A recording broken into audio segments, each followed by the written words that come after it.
My name is Franklin Hale. I'm 78 years old, and for most of my life, I've believed in staying quiet.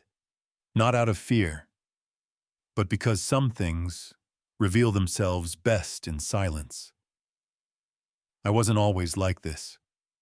There was a time I'd argue politics at the table, raise my voice when someone lied, speak my mind when I saw wrong being done. But lately, they think I'm not even capable of thought. They talk over me. They speak about me like I'm not there. They decide what I eat, when I sleep, what I can say, and what I can't. And the worst part? I let them, because I wanted to believe they loved me. After my wife passed, and my knees began giving out more often than not, my son Leonard insisted I move in with him and his wife. They had a nice house, suburban, clean, 2 floors, garden out back, lavender bushes along the windows. I thought, maybe this is where I'll grow old with dignity, but it didn't feel like a home. Not for long. Her name is Vanessa, and I'll say this about her. She's very good at smiling. She smiles when guests come over. She smiles when Leonard's watching. She smiles when she's putting food in front of me, but her eyes don't smile with her. I've always trusted my instincts. They don't depend on eyesight or age, and something about her felt like a closed door. The first time I forgot my neighbor's name, I laughed it off. The second time I poured orange juice into my cereal and didn't realize it until the first bite.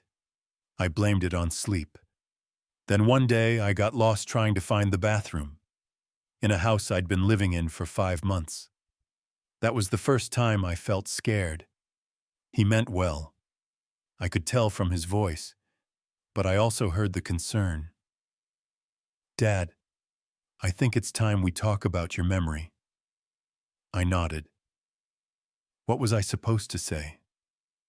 I didn't feel like myself anymore, and that was the problem.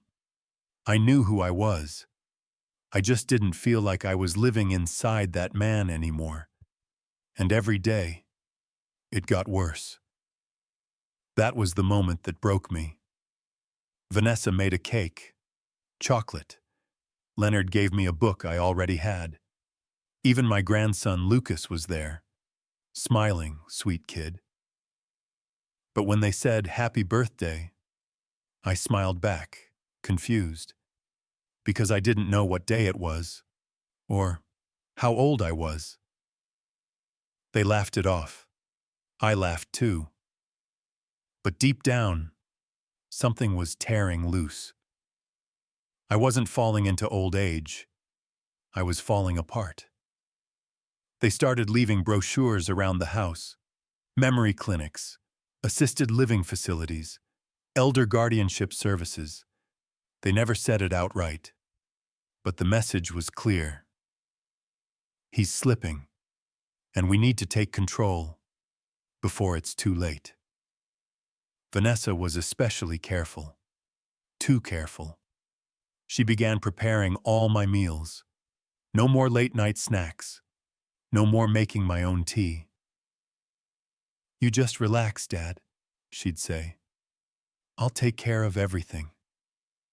And slowly, I began to feel useless. Not because of my age, but because someone wanted me to feel that way. Lucas. 17 years old, all heart, a little awkward, just like his father was at that age. He'd sit next to me on the porch, bring me the newspaper even when I couldn't finish it. He'd read headlines out loud, then ask me what I thought, as if my thoughts still mattered.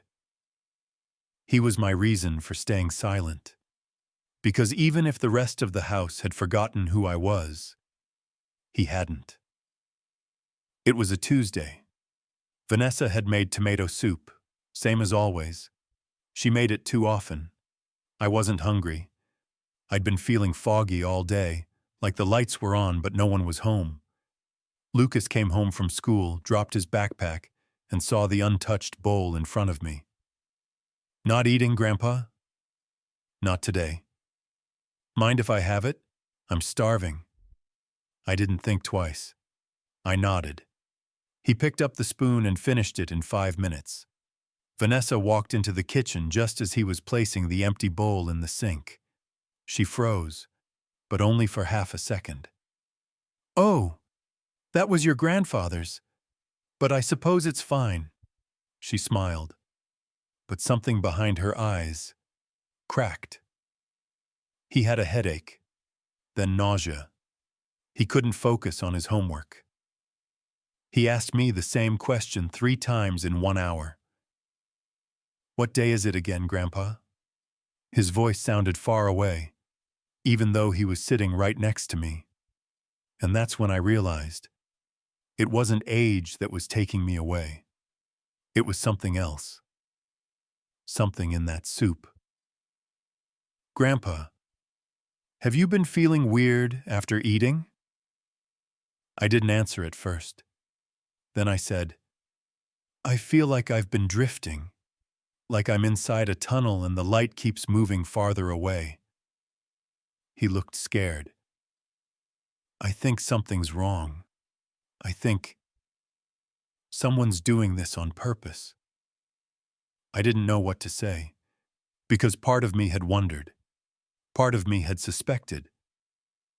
But to hear it from him, my grandson, made it real. Lucas didn't waste time. The very next day, he skipped lunch at school and went straight to his chemistry teacher, Mr. Harris. He told me later that he didn't say it was about me. He made it sound like a hypothetical project.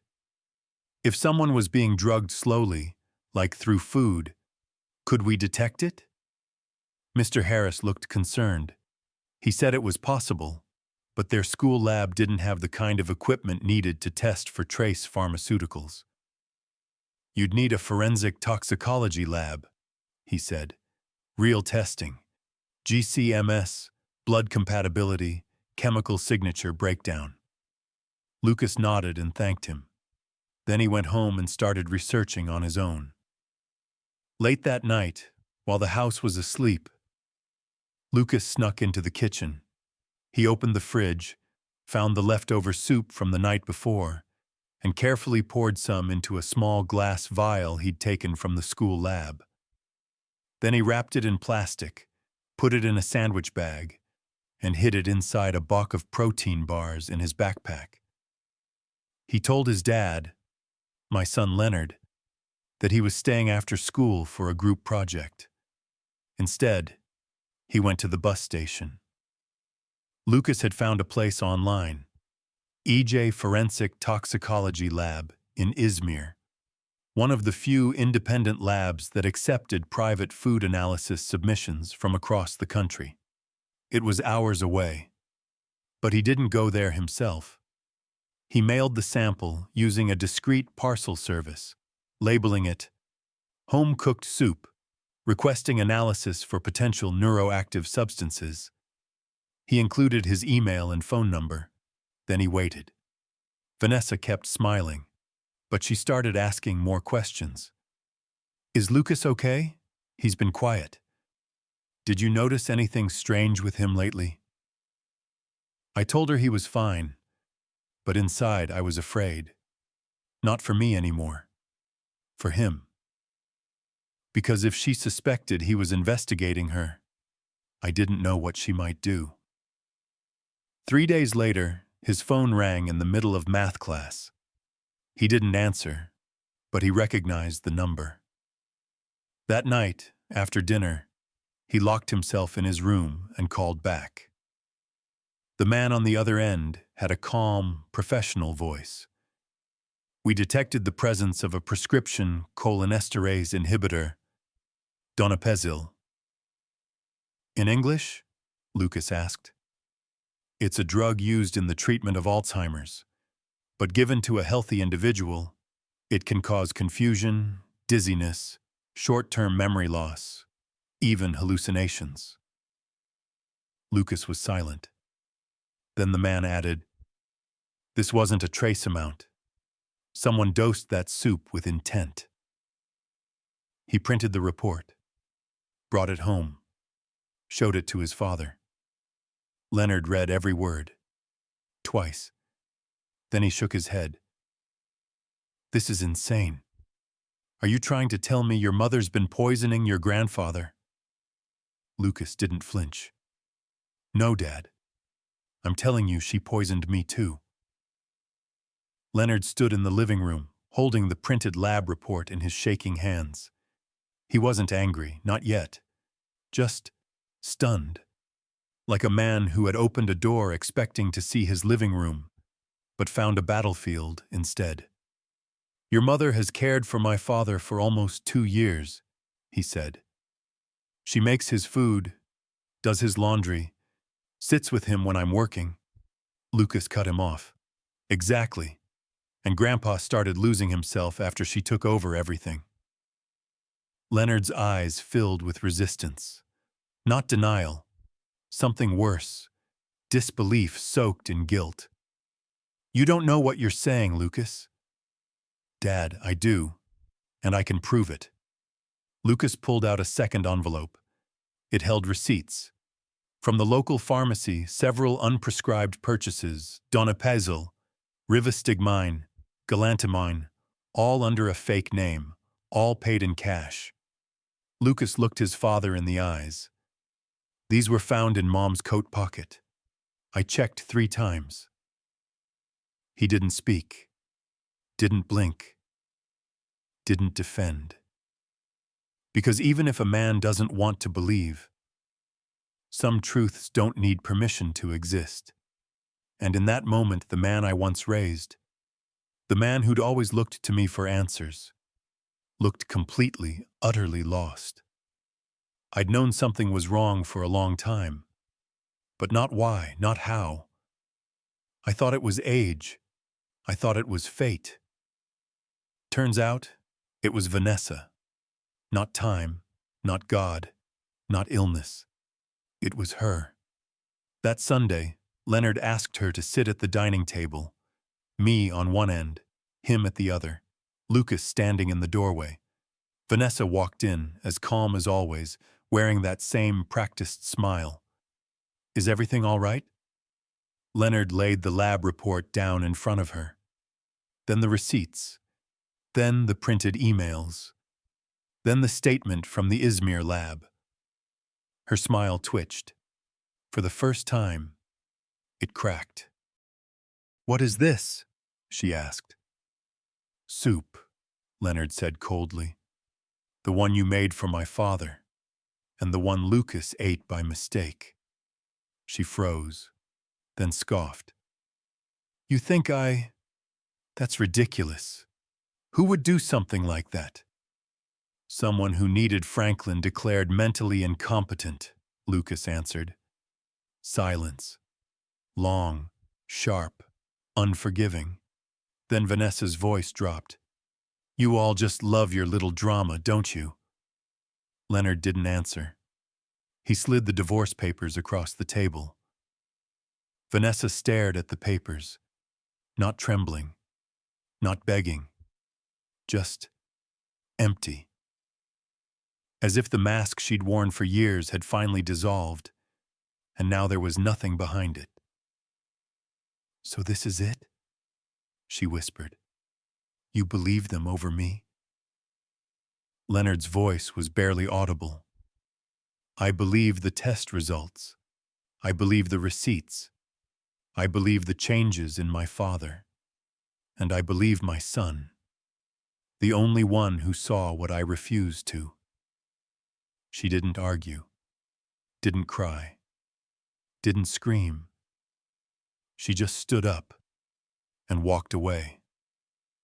And for the first time in a very long time, the house exhaled. The fog didn't lift all at once. But slowly, day by day, I started remembering things again. Where I put my shoes, what year it was, how I liked my tea.